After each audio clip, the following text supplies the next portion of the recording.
Welcome, everyone, and thank you for joining Noble's Capital Markets Emerging Growth Virtual Conference. I'm pleased to introduce Townsquare Media.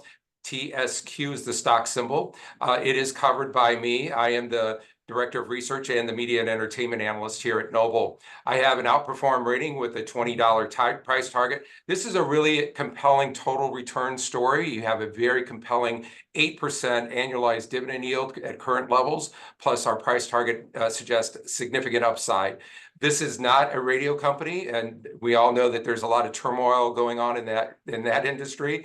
This is a company that more than 50% of their revenues come, and more than 50% of their cash flow comes from their digital businesses. And I'm pleased to introduce Bill Wilson, who is the CEO, and Stu Rosenstein, who is the CFO, and we have Claire Yanicki here as well. With that, and without further ado, I'm turning it over to Bill. Go ahead, Bill. Thank you, Michael, and thank you for hosting this conference. We've had some great meetings to date, and always very valuable use of time. And thank you for your support of the company and noting your stock target, and we appreciate that, and right there with you. So with no further ado, as Michael said, I think it's really important to understand that Townsquare is a digital-first local media and marketing company. We used radio as a thesis in terms of being a Trojan horse to build a digital business when the company was formed in 2010. Fast forward almost 15 years, and we've proven that thesis to be true. I think it's very important to also know that not only are we a digital-first local media company, but that we're literally the only local media company focused exclusively on markets outside the top 50. So I think that's incredibly important, and I think we've proven from a digital perspective, from a digital advertising perspective, from a digital audience perspective, from a digital marketing solutions perspective, being outside the top 50 markets is a real differentiator for us, and we understand the community psyche, we understand that small business clientele, and as Michael noted, that's allowed us to take a legacy broadcast business, which was the Trojan horse of the assets we've acquired over time, and build a very, very profitable digital business. As we sit here today, over 50% of the company's profit and revenue comes from our digital advertising and digital marketing solutions, and that's grown quite consistently over time. As Michael also said, a really important part of the Townsquare understanding of the story is we have significant, strong cash flow from operations year in and year out. And that allowed us a year or so ago now to initiate a dividend. As Michael said, that dividend is high yielding, approximately a little over 8% today. And importantly, we just announced at the beginning of the year that we raised the dividend by 5%. So we're doing a 79 cents per annual dividend currently. And as Michael alluded to, and we believe there's tremendous upside in terms of the stock price. But in the meantime, until that takes place, you're earning a very high yielding dividend. Companies did some very creative stock buybacks over the last 18 months, which we can get into in the Q&A. And I'm also happy to share today that since we last reported our earnings in Q1, we've retired over $10 million of bonds below par, and we continually look to be opportunistic to do so. And really our core focus on capital allocation, in addition to internal investment and supporting the dividend, is delevering. And we'll talk about our refinancing when we go into the Q&A. The other thing I would note that I think is important is that S&P Global upgraded our rating from a B to a B plus just a couple of weeks ago. So that's brand new news as well. And they did that based on our operating performance, as well as us bringing down leverage over the last couple of years. So very nice to get the recognition from S&P Global. We're feeling quite good about 2024, and we'll get into that. When we reported, we said that we expected Q1 sequential improvement in Q2 over Q1, and that to continue through the back half of the year. So as we sit here almost with Q2 done, I'm happy to share that we're quite confident that we'll achieve that sequential improvement in Q2 over Q1. We'll achieve our guidance for Q2 as well as for the full year. And most importantly, as we go into the back half with July coming up next week, our pacing is showing nice improvement for Q3 and Q4 over Q2. So feeling quite good about our business. And we obviously have the benefit, in addition to just the core operational doing better, political. It's going to be a significant political year. When we reported Q1, it was extremely light. Q2 has come on much stronger. And based on all the intel and our meetings that we've had, we expect, if not a record year, 14, 15, $16 million in political this year. Just for context, the best year ever in the company's history was 2020 at $16 million. So I think that's going to be a nice positive as we go into the back half of Q3 and Q4. So with that, I thought I'd talk for a few minutes before we open it up to the Q&A, just about our three reporting segments. So the first one I'm going to talk about is our digital advertising solution, which is called Ignite. This has been the fastest growing part of our company for the last 5 years in terms of revenue and profit. When we reported in Q1, we said we were slightly up in digital advertising of Ignite, about +1%, and we expected the same for Q2. And then full year, we expect our business to actually improve quite nicely in the back half. So we plan to be up 3 to 5% in the full year. There's really three components of our digital advertising that's important to note. There's programmatic digital advertising, which is by far and away the largest part of Ignite. That is over 60% of our digital advertising is made up of programmatic advertising. So if you're familiar with companies like Trade Desk, that's very similar to what we do from a programmatic standpoint. We are targeting customers across any medium. So we're now selling quite a bit of streaming TV, obviously social, video, targeted ads based on location, based on profiles and interests. So as you're probably aware, digital advertising is the fastest growing part of advertising in local media, and programmatic is the fastest part of digital advertising in the industry at large. And that holds true for Townsquare is up. Programmatic's up nearly 10% year to date, and we expect that to continue on the full year. So obviously having 60% of Ignite being programmatic and up 10% is a great place to be. The other two components of our digital advertising business, Ignite, is local. So local is monetizing our owned and operated websites and mobile apps. We are one of the largest at-scale publishers of original local content. And this goes back to my opening statement about why it's so important to understand the value of operating outside the top 50 markets. So in the 74 local markets where we actually operate, we reach 70% of the adult population through our either mobile apps or websites on average in each of our 74 markets. So 70%, that's quite significant. So we're an at-scale publisher, and what that allows us to do is have tremendous value in first-party data, which it gives us great insights into the audience, but we're actually starting to use AI, artificial intelligence, and computer learning to look at the best performing campaigns. So we're an at-scale publisher, we're an at-scale digital advertising company, and therefore we have literally thousands, almost 5,000 digital advertising campaigns running at any particular time. So I'm able to go into a business and say, we're running 400, 500 like campaigns for businesses like yourself, if you're a jeweler, if you're a lawyer, if you're home services, if you're a quick service restaurant, and we can show you what's worked for others that look like you. And we believe we can do the same thing for you, which is really differentiated. We're also building all the creative in-house, so we're really a creative agency as part of being a digital agency. So our local business is doing quite well. That makes up roughly 30% of this Ignite portion of our business. And the last piece of the business, which has been holding back our overall Ignite growth, is our national digital business. We have about 10 websites that are focused on national entertainment and music news, like tasteofcountry.com or Double XL in the hip hop space or Loudwire in the rock space. And if you're familiar of the industry overall, there's been a lot of downward pressure on national digital advertising. Companies like Complex just got acquired. Other companies have run into some significant slowdown, and we are not immune from that. And that slowdown happened primarily for two reasons. Google changed their algorithm in terms of not driving results to content-based websites. You're probably familiar with they're promoting Reddit and things like that much more at the top of the search results. And also platforms like Meta and other social platforms change their algorithm. So our traffic overall is down to our national websites. The good news is it's less than 10%, almost closer to 5% of our total Ignite business.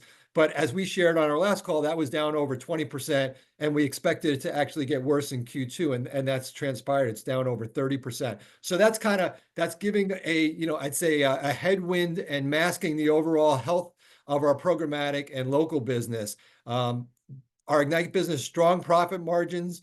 You could see here on the page on the top right, 28% profit margin, highly differentiated, and feeling quite good once we get through the headwind of our national business, that we've got programmatic as 60% of our business, and that's going to be up on a full year basis, almost 10%. So that's our Ignite business. The other business I wanted to talk about is Townsquare Interactive. This is our digital marketing solutions business. And we detailed, so traditionally we were building websites for clients. We were doing search engine optimization for clients to make sure their business was found for the right keywords on the top of Bing and Google and Yahoo and other searches. And it's been a consistently strong business for us. But we hit some headwinds, and 2023 was a reset year, and we really attacked ourselves. There were two internal factors as well as external factors that caused us to, for the first time after a decade of building this business organically, losing subscribers. And we lost 7,000 subscribers in this business. And that was primarily due to internal issues. We had a return to work mandate, and we lost more people in 18 months in our service department than we had lost in the prior decade.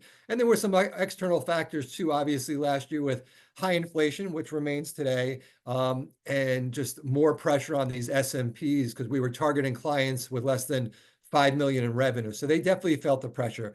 The good news is this business has turned the corner and is back to growth mode. We shared on our year-end call in March that there would be 3 ways to measure success and a turnaround at Townsquare Interactive, and that would be subscriber growth month over month, then revenue growth month over month, and then profit growth month over month.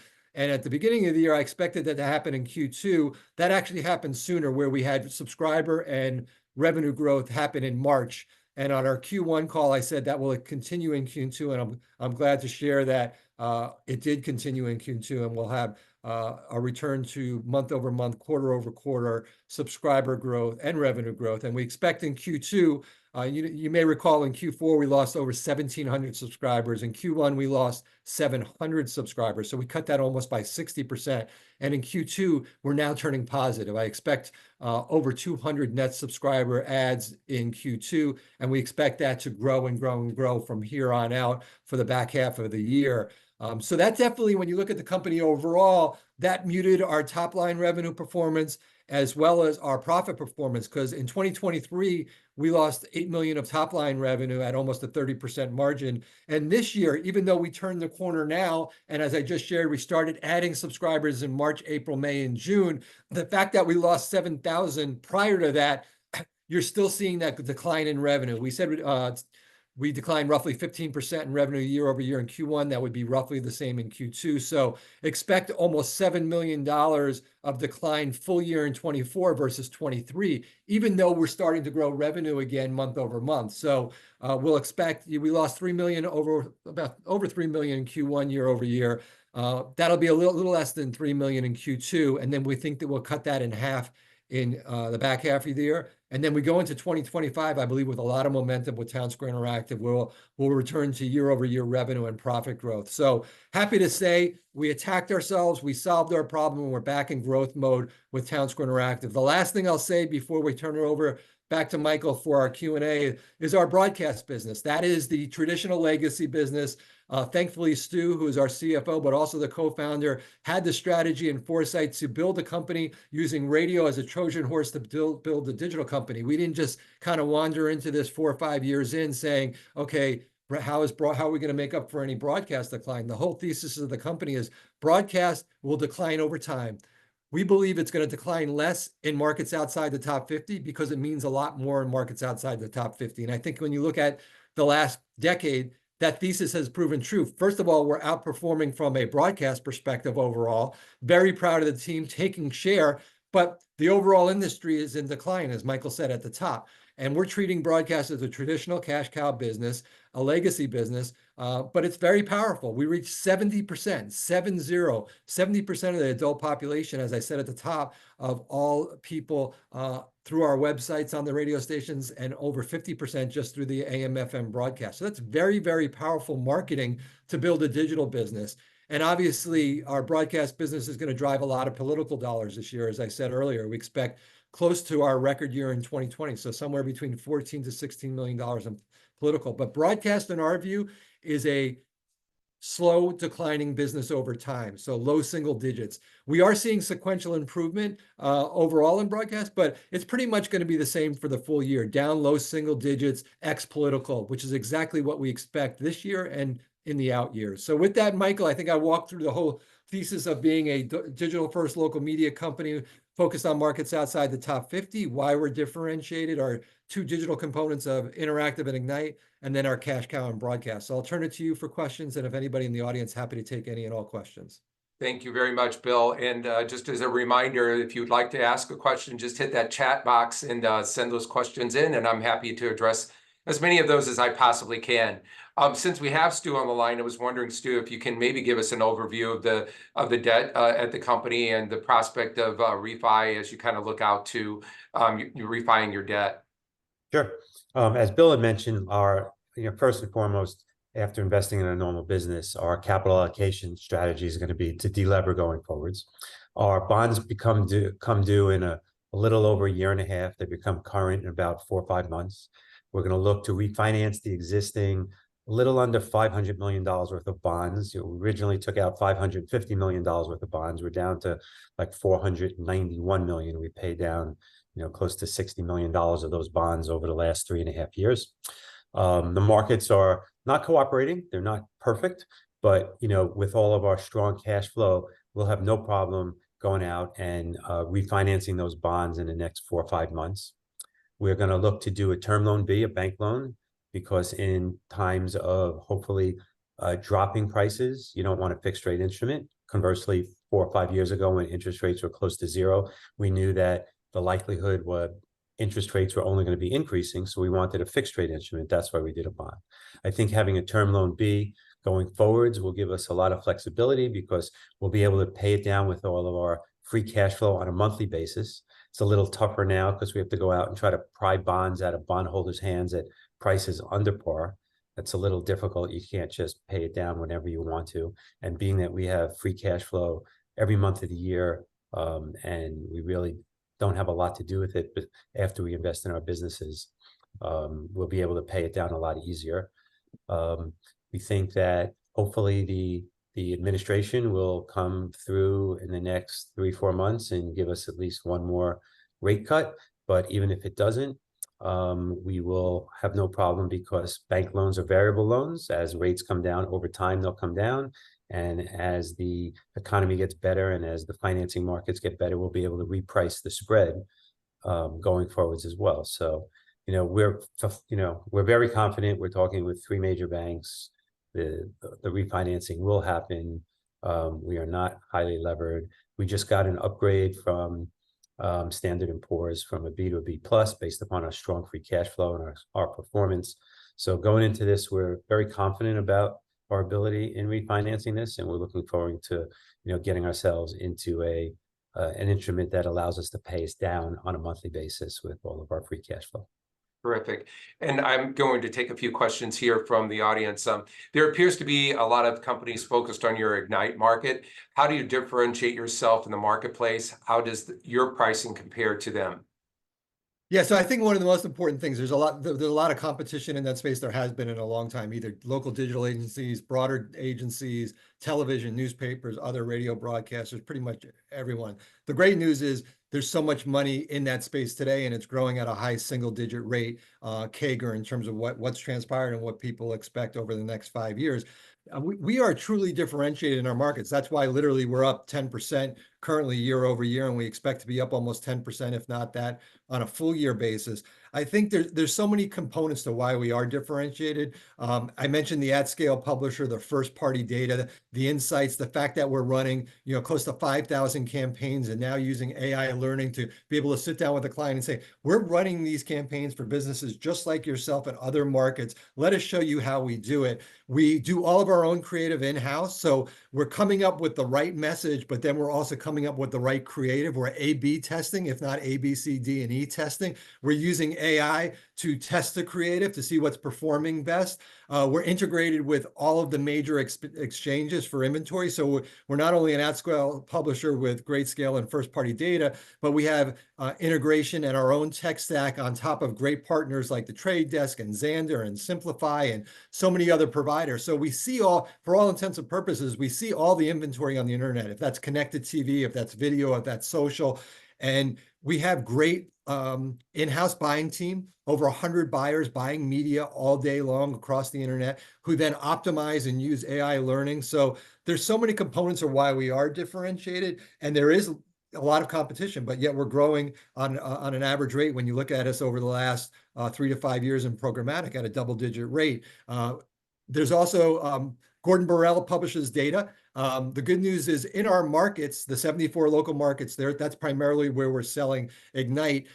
We have roughly a 15% market share. So that we're gaining share not only in broadcast, which I mentioned earlier when I talked about the broadcast, but we're gaining share in programmatic in our markets, and we're seeing that data every quarter. So I think it's not just my thesis that we're differentiated, it's proven that we're differentiated from the benefit of being fully integrated, from coming up with the messages, coming up with the creative, and then giving the clients tremendous insights about their campaign that not only is helping their digital campaigns, Michael, but they then use that insight for things like print media, if they're doing television and advertising. So we really are their partner now. It's not just looking to us to buy media. We are their marketing and digital agency. So much so, I haven't shared this publicly before, but we have other broadcasters coming to us and asking us to white label our programmatic offering. And we have one test in place that started this year with another radio broadcaster who owns one cluster. And it's early. We're only obviously 6.5 months in. It is going extremely well. They have shared the news with other broadcasters, and we just had a second broadcaster come to us who actually has multiple markets, a little bit larger, some markets in the top 50 cities, unlike us, who wants the white label Ignite. So I think not only are we seeing that differentiation, I think the industry at large is seeing how we're differentiated and now looking to us to partner where we're not competing in markets where we don't own assets, which could be a very favorable opportunity for us as we look at 2025, 26, and 27. And Bill, on Ignite, I understand that a large portion of the growth is coming from connected TV as well. I think that's a big component. And I was just wondering, how long of a tail do you see that connected TV business to continue to grow? So far out there. I mean, it is incredible just because you're probably seeing the cord cutting accelerating. Unfortunately, for some of the television broadcasters, a lot of articles been written in the last 6 weeks. I just saw some other analysts write about, the decline of their traditional business isn't being overcome by the streaming. The good news for people like us is there's a plethora of streaming inventory that's only accelerating because of cord cutting. But now we're able to buy Netflix inventory, able to buy Disney inventory, Amazon inventory. Amazon just opened up everything to ad supported that used to have no ads. So all of services, in addition to just traditional cord cutting where people are streaming their sporting events now, is such a tailwind for us. And as you just noted, streaming TV has been the fastest growth of programmatic at large, as well as for us. And second to that would be social. So that is a huge differentiator for us. We're doing all of the television commercials in-house when the clients don't have them. So as you could tell, I couldn't be more excited about that tailwind and the length of that opportunity moving forward. And we have another question here. Bonds are yielding under 8%. Hard to imagine that pricing will be inside of that. Why not raise secured note and take advantage of a special redemption feature for debt prepayment? Stu, you want to take that one? Yes. We have a call premium that we'd have to pay if we do it too soon. We have like 3 or 4 months, which makes that a little less economic. we'll be able to actually do better economically if we could wait longer, even if we can get something done today by just waiting and paying a small ticking fee as we get out there.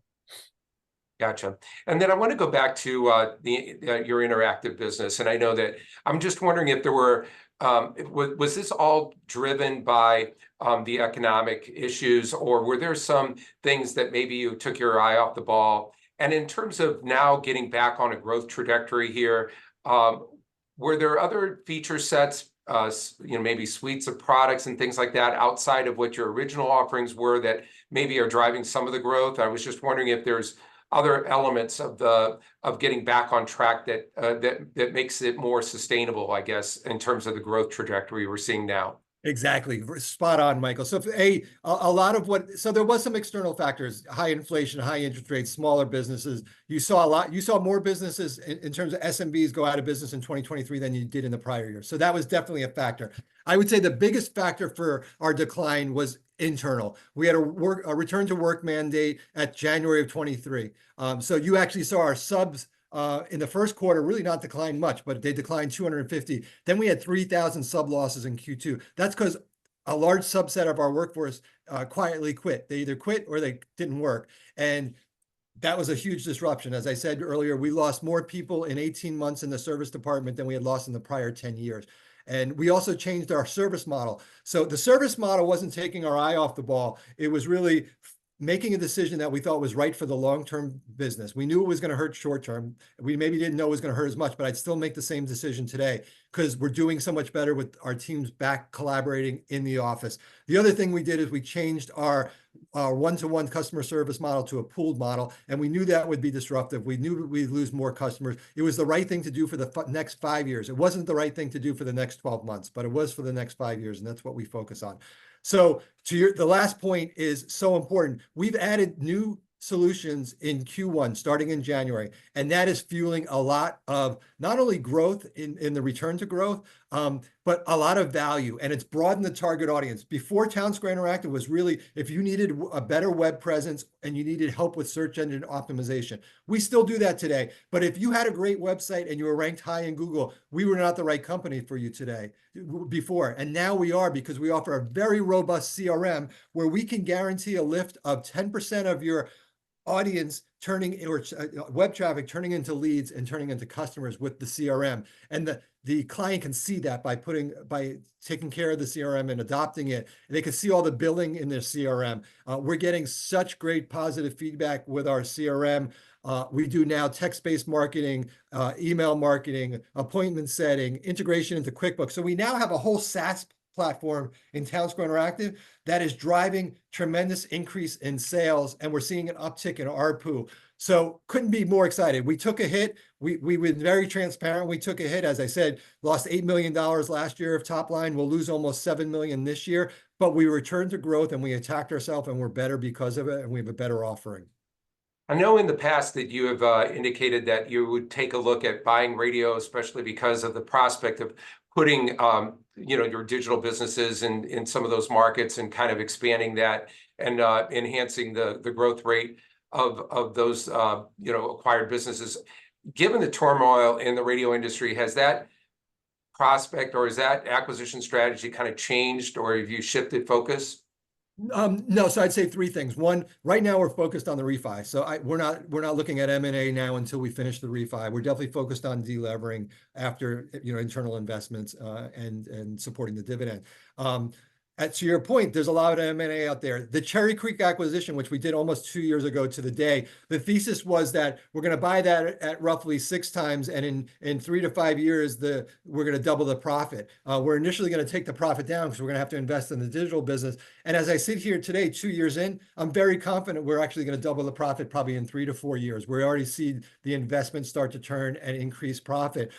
So there is opportunity to do a lot more Cherry Creeks in the world after we refinance, and we know we can do that quite well. We've done it with other companies like Connoisseur and Cumulus.